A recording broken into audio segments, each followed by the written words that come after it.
folks, this is Video Anna with Let's Do Video, and we're here today at the Austin Weston Center of Cosmetic Surgery, and with me is Dr. Byron Poindexter.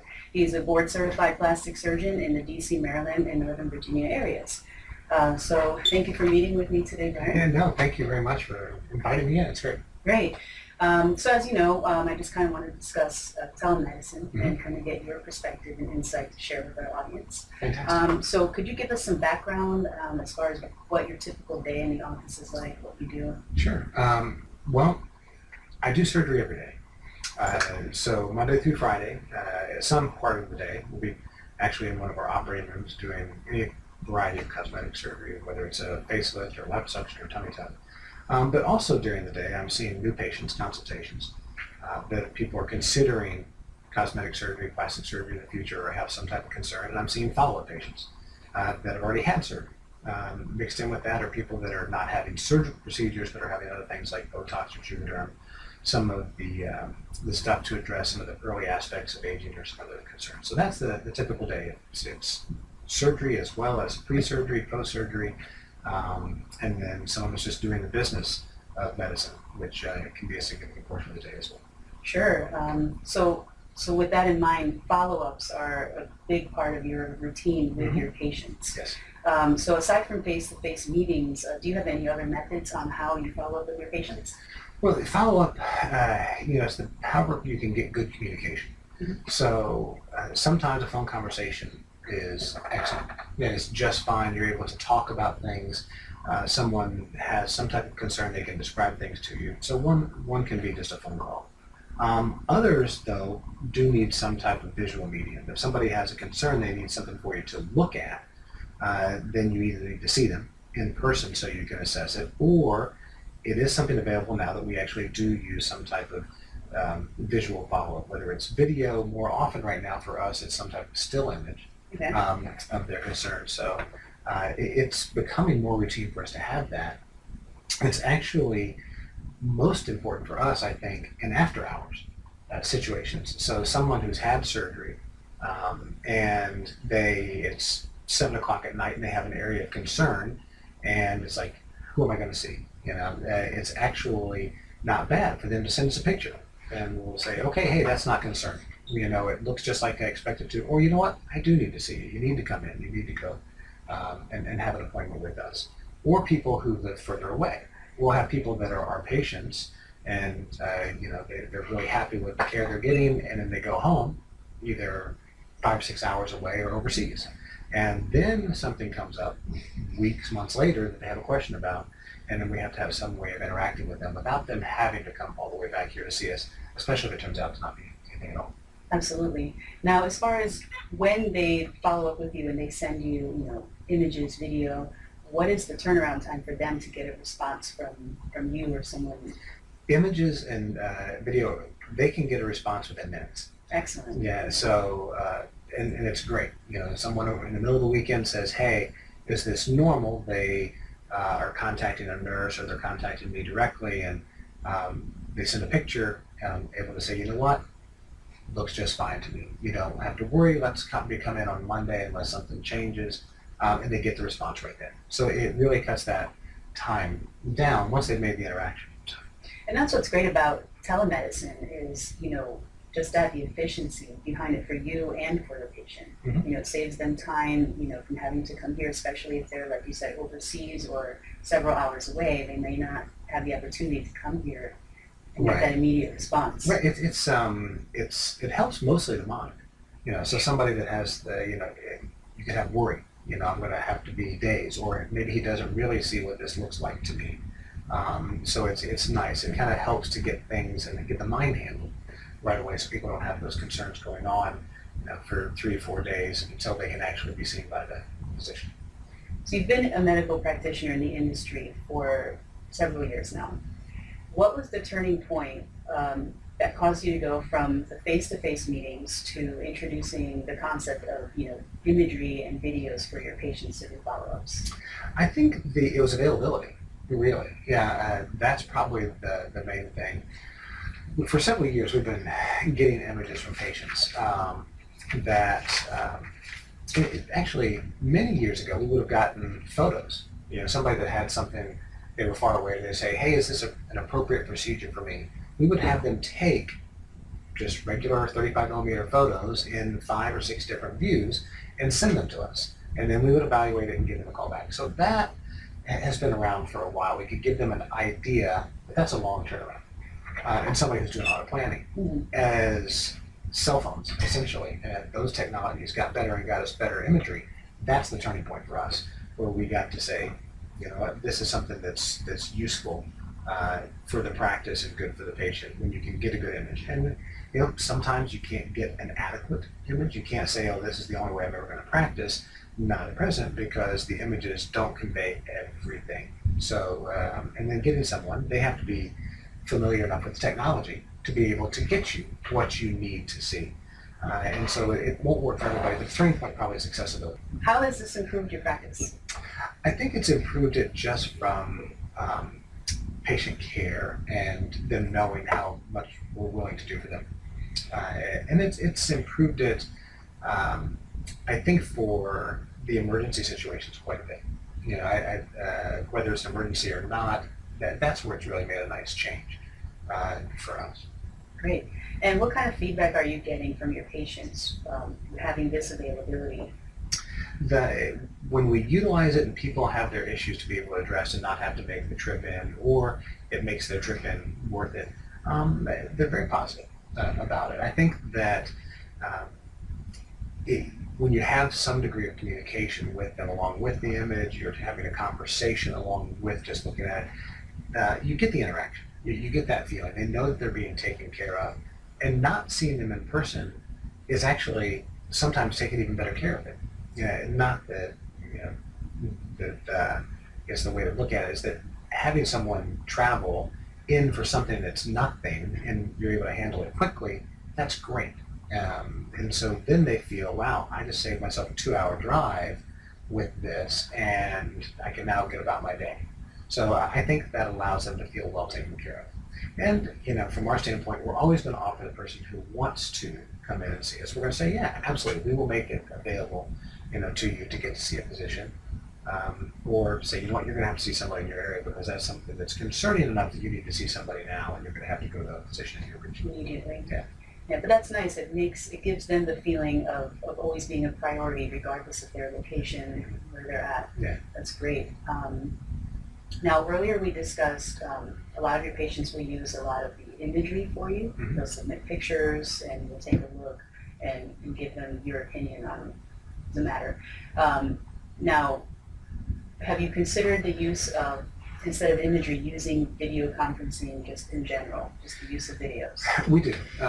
We use it right now as we can in meetings. We meet with other healthcare professionals, vendors, people who provide things for us.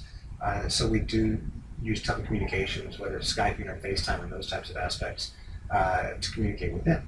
And so we're using that aspect. We're using it in our own meetings. Actually, there are times of the year when I actually am not here on the day of the week that we have our staff meeting. We meet everybody together on a Monday morning and we look at the upcoming week, we make plans, we make sure that we've addressed any type of concerns that have come up in the prior week. You know, we're focusing on safety of the patient, safety of the practice.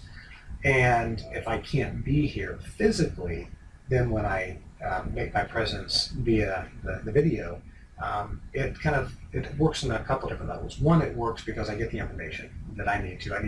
I get to the opportunity to share my concerns, and so I participate.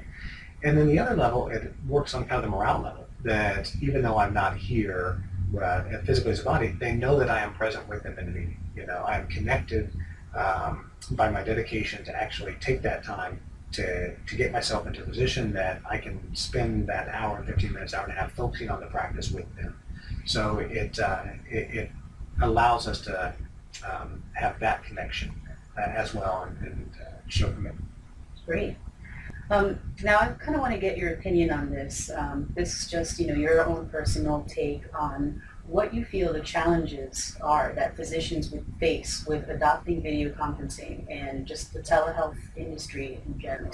The first one that comes up, and this is notable for us, is actually practicing medicine in an area where you don't have a license. that when you were doing something with someone in another state or in another country perhaps, and you were offering medical advice, where is the line? So that I think is a little bit vague at this point, but it's something, there are a lot of opportunities for people to be online and say, you go to different websites and someone's asking for a medical opinion, and you can go on there and say, oh, I think you should do X or Y or Z. But are you opening yourself up to a problem? That person says, oh, look, I went to Dr. Poindexter on this website and he said, I don't have to worry about it, and it turned out I ended up having a real problem about it. So I think that's a problem that physicians are going to face. And the other is establishing what establishes the doctor-patient relationship in those instances. Just the fact of giving advice, does that person become your patient? Do you not have all the documented materials that you need to consider them or take care of them in that aspect? So that's some of the medical legal types of stuff. And that those are hoops to jump through, I guess, or things to properly consider on how you're going to do that. So if you're interacting with physicians in another medical center and you have a protocol set up and this is the way it's handled and you've got all those issues lined out, that's fine. But there are going to be some things like that come up. I think that other stuff, patient privacy, we have HIPAA, the health information protection, is that are your sites protected? We're having a video here right now. I actually make sure I don't have any patient information on my desk. There's nothing here that can identify a patient on this webcast. So you're not going to be able to see, so-and-so is a patient of Dr. Poindexter's who had a breast cancer issue, or this is a patient of Dr. Poindexter's who had a facelift. So having protective health information in a data streaming world is going to be a consideration for people. And then one aspect I think I may have mentioned a little bit earlier is when you have patients, if you're relying upon someone who maybe they're not as familiar with the technology, that they can get you what you need. So that can be an issue, is that you may have a great setup on your end, but what's the setup at the other aspect that you're going to be able to get the information. And we're a very different aspect of medicine. Being a plastic surgeon, cosmetic surgeon is one aspect, and we're, like I said, we deal with still images a lot because people can point to a thing.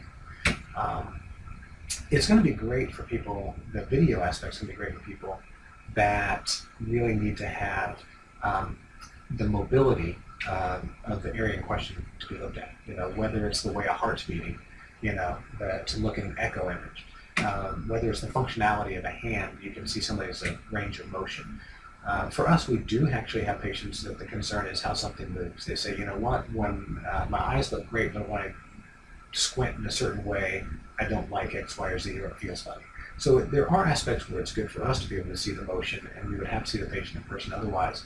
But I think in other aspects of medicine, it's going to be good for them to actually be seeing things in a fluid nature to be able to help, whether it's making a diagnosis or some kind of treatment.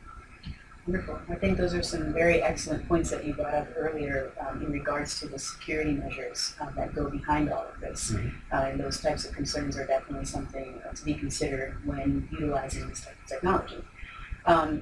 So tell us a little bit about, I kind of browsed around through your site and I noticed that you have some tutorials, informational videos that you offer for visitors to your site. Yeah. Tell me a little bit about that. Well, as people are looking at medicine as a commodity, we have to make ourselves attractive. You want to have patients, you want to have good patients, that's the first thing. So, I want to have really nice people who are happy and pleasant, and so how do I attract those people to my practice? One is actually referrals from other previous happy patients, and that's fantastic, and that's where probably most of our business comes from. So we love that. But you do need to put yourself out there in the world so people know what you have to offer, and a good way to do that is by providing information. So we will shoot videos to talk about what we do, whether it's a mommy makeover, somebody's saying, oh, I've had 3 kids, and I don't like my tummy and my breast, can I do something about that? Well, we want to be able to share that information. And a stagnant kind of site that just has a lot of words on it doesn't work well. I mean, you're watching a video right now, if you're looking at this, you could have read this information someplace else, but people like to have the video aspect of it. And so we do that. And we hope that we can get better at doing it I look at some of the aspects or some of the things we've done in the past, and you look at the videos, and it's like, wow, I can't hear him.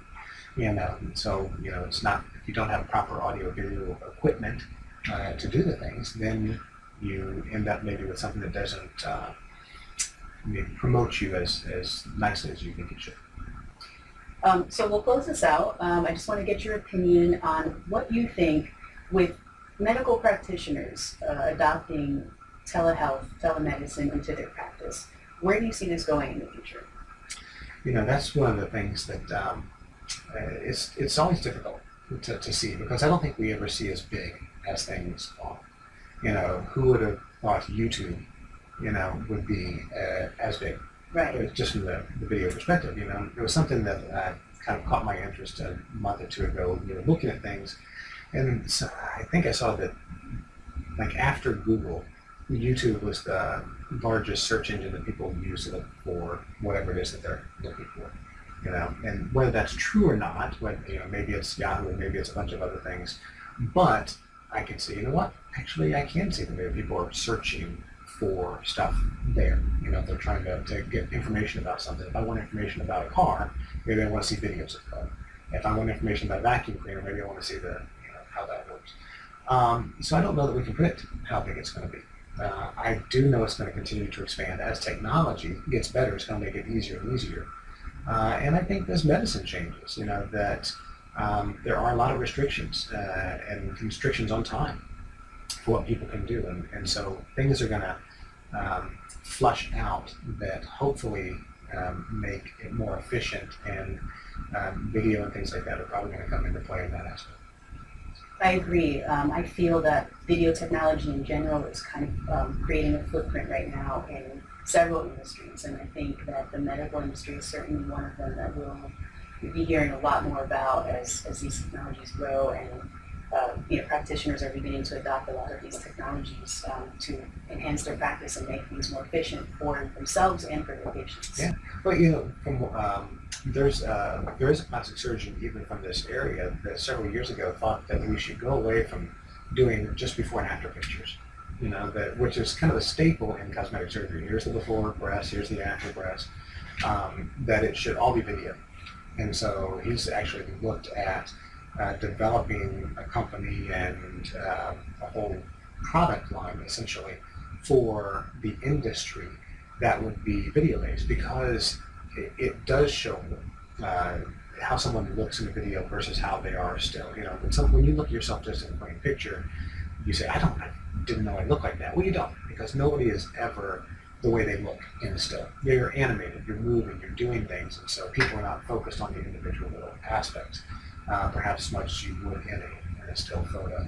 So from our perspective, I can see that that's a possibility of changing, because you want to see how things are in motion, and it gives you a different perspective. And so I can see that probably working its way into other aspects of medicine as well. Great. Well, thank you so much for sharing your insight and just your experiences with our audience. Not a problem. Like most plastic surgeons, we all like to hear ourselves talk. We do not get tired of our own voice, so I'd be happy to talk to you. Excellent. And so our audience can view your website at austinweston.com? Yes, AUSTIN-WESTON.com. I think you can also do it without the hyphen. It should link to us both. Okay, wonderful. And so for more information on telehealth, telemedicine, and video collaboration, you can find us on letsdovideo.com, and you can follow us on Twitter at Let's Do Video. Thanks for tuning in.